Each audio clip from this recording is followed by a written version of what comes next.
selection will be about invisible kids. Invisible kids are in schools all over the United States. They muddle through their lives without anyone really knowing who they are. Sometimes they get tired of being invisible, like Nick in Angela Johnson's Through a Window. Sometimes they stay invisible to survive. I don't believe in God. Not right now, not at this minute. When they cut Nick Gordon down from the upper stairwell outside the chem lab, a storm had just come up over the lake. Well, you know the kind. Lightning, rain, and wind that rips the roofs off of buildings. They were gentle when they took Nick away. The paramedics put him on a stretcher like he was a baby. I didn't see the rest, the cops and all. I only watched through a second floor window as they took my best friend away from me and here and this place forever. There had to be a storm the day Nick died. Something cataclysmic and ugly had to happen. If the sun had been shining, afterward maybe I would have cried and thought about how Nick had just missed a happening day at the park or hanging around Doggy's Cafe eating cheese jalapeno onion dogs. But as it happened, nature stepped in again. Somebody had to cry for Nick. The sky and his mother did that day. My eyes stayed dry.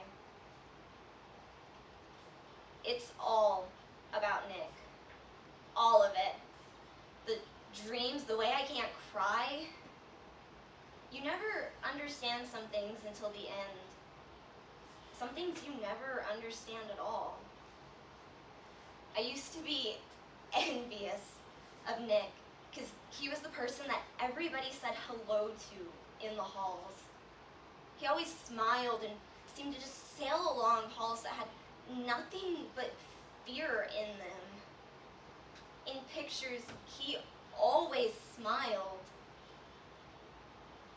But I found out something about Nick a week before he died that got me all turned around. And I'd known Nick since first grade. We were tight. So why didn't I understand that even though Nick was somebody people smiled at and waved to, nobody knew anything about him. Sometimes they couldn't even remember his name. Nick said it. He was the invisible man. The week before they took him out on a stretcher with his face covered, Mr. Miles in civics class couldn't remember his name or that he had even been in the class. I think Nick could have taken it if Heather hadn't started laughing that he'd been going to school for years and nobody ever knew his name. I wanted to hit her, break those skinny cheerleader arms and that big tooth smile that she only used to torture people. Everybody laughed but me and Mr. Miles, who just looked confused and a little sorry he'd opened his mouth. Nick was even laughing. I spent the rest of the day with a stomach ache, not able to look Nick in the eye. Later that night, he laughed that invisible people had to have a sense of humor. I didn't think that was funny. I wasn't invisible myself.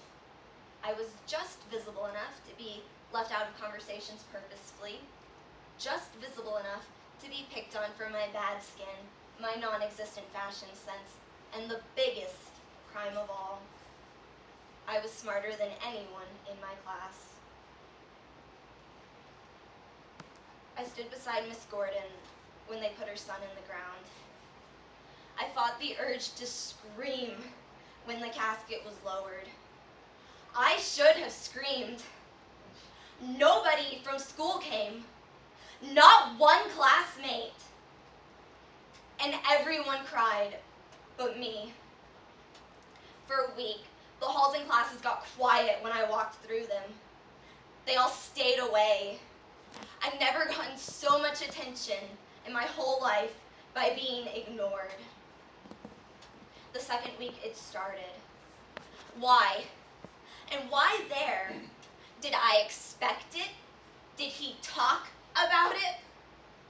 Did they want me to put in a paragraph or less how someone who I loved more than anyone on the planet had lived his life and then ended it? Especially to people who couldn't give a damn about whether or not he lived or died before he died.